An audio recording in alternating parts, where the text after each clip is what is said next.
Hello everyone, welcome to Moe'S CD Culture Show and Tell, and on today's episode we're talking about Nirvana. And I'll be presenting these, of course, in chronological order of album release. So we'll start off right away with Bleach. Of course, you can't be a Nirvana fan and not have Bleach, because this is a solid debut. It starts with Blue, Floyd the Barber, About a Girl, which is my favorite song on the album.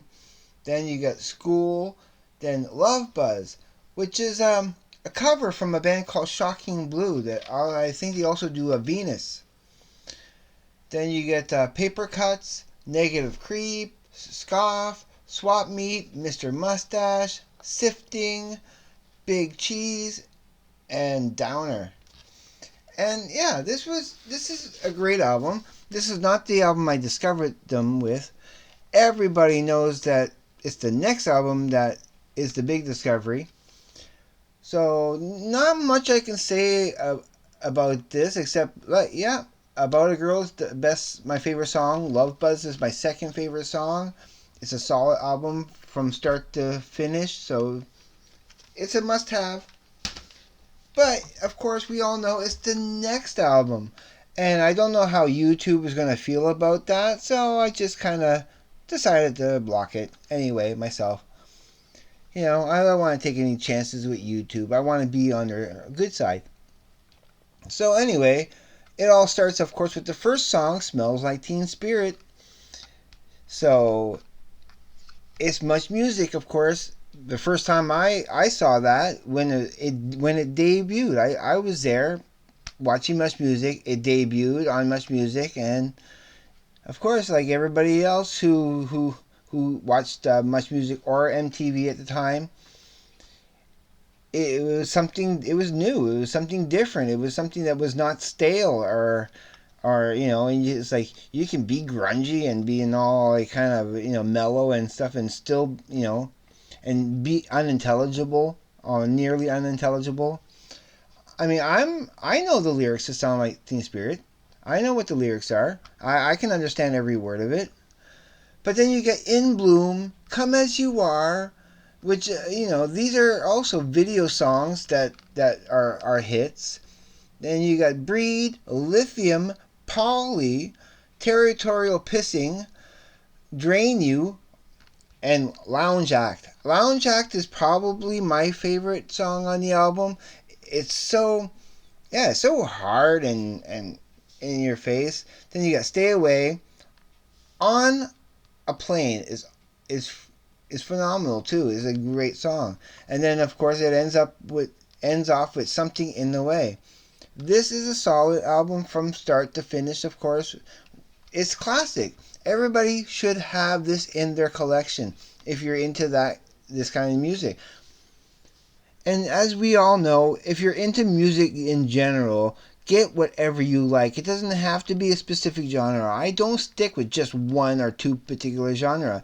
If I can't call myself a metalhead, I can't call myself a pop head, I can't call myself, anything. It's just I'm a music fan, plain and simple. So if you like good music, just buy all these CDs I present, or buy CDs. Support the artist whenever possible. When just don't get the music because you want the music. No, appreciate the music you're buying. Try to make sure that the artist is getting. That's why I hope concerts get back into fashion. The way they should be. They're starting to slowly getting back to the form again, but it's still a little road to go. Anyway, the next one, of course, is Incesticide, and as you know, this is actually all their kind of.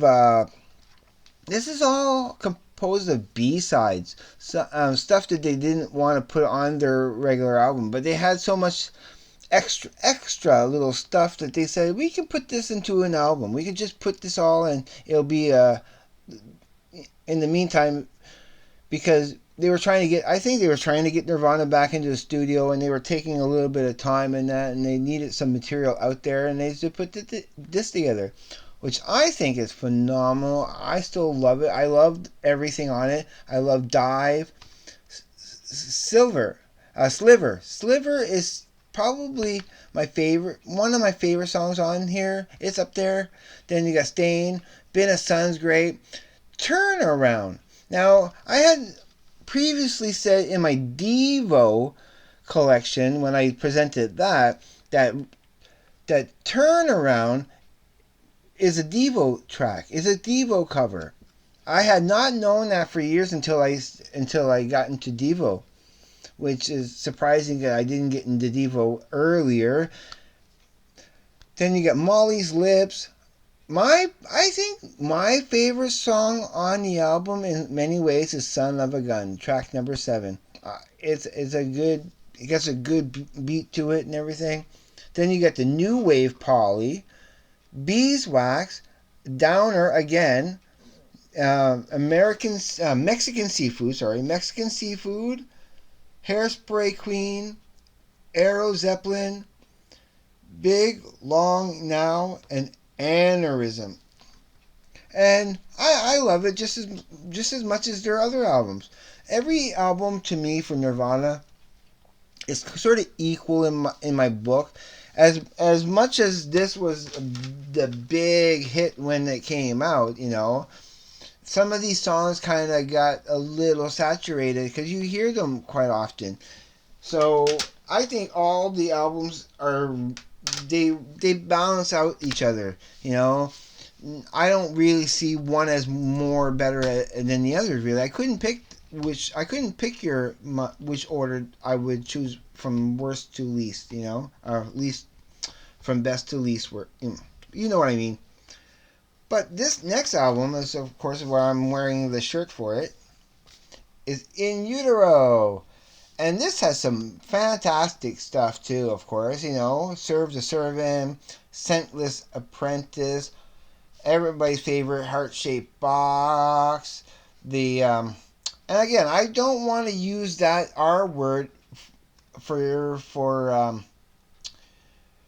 so blank me, I'm going to keep it PG. I'm going to keep it as safe as I can. I don't want to say what the track number 4 is. Because, yeah. Then there's Frances Farmer, Will Have Her Revenge on Seattle. Dumb, which is probably one of my favorites on there. I really like it. Very Ape, Milk It, Penny Royalty, Radio Friendly, Unit Shifter, and Tourette, and All Apologies. And again, it's a solid, but a little bit more of a somber album than the other ones in some ways. I mean, they are kind of a somber band in many respects, but this album is a little bit more somber than the other ones, I find. But again, we get the heart-shaped box, that one that I can't name. This is a solid album. There's not really too much more I can say about Nirvana. Everybody should be familiar with them, and anything that's been said about Nirvana has been said about Nirvana. It's just that I have these albums, and I'm just showing you I have these Nirvana albums in my collection. And last but not least, okay, and I'm going to admit something about this last album. I have a kind of a weird, special relationship with this album. And this, the Unplugged in New York, Nirvana. And, of course, I had seen the special on Much Music first, or, before getting the album for it. But it has some special stuff. It, of course, is all the acoustic live performances that they did. But it has About a Girl, Come As You Are, Jesus Doesn't Want Me for a Sunbeam. There's David Bowie's The Man Who Sold the World, Penny Royalty, Dumb, Polly, On a Plane, Something in the Way, and the next ones are some of my favorites. Of course, is you got Plateau, and then you have Oh Me, Lake of Fire, All Apologies, and Where Did You Sleep Last Night? And again, I really loved this album, but I have a weird connection with this album. My very first girlfriend, okay, my first full time girlfriend, which I'm not going to name names. I'm not going to say who it is, but people who know me will know who it is. When we used to live in a kind of a apartment building. It was a big apartment at the time. Okay, I was rooming with a buddy, and I had a full time girlfriend, and he had a full time girlfriend, and for some reason, it always seemed to happen when me and my ex girlfriend, this was my first girlfriend, were having sex. We will always put this on for some strange reason, and I can't remember exactly why. But people would know. People would realize when this was playing. Oh, Morris is having sex again.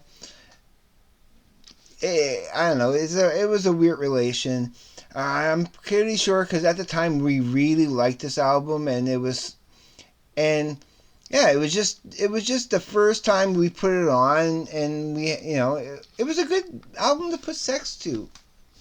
Well, anyway, so that concludes this episode of Most CD Culture Show and Tell about Nirvana. I do bid you a good day, evening, night, wherever you may be. Please be safe, take care, and I'll see you on the flip side. Later.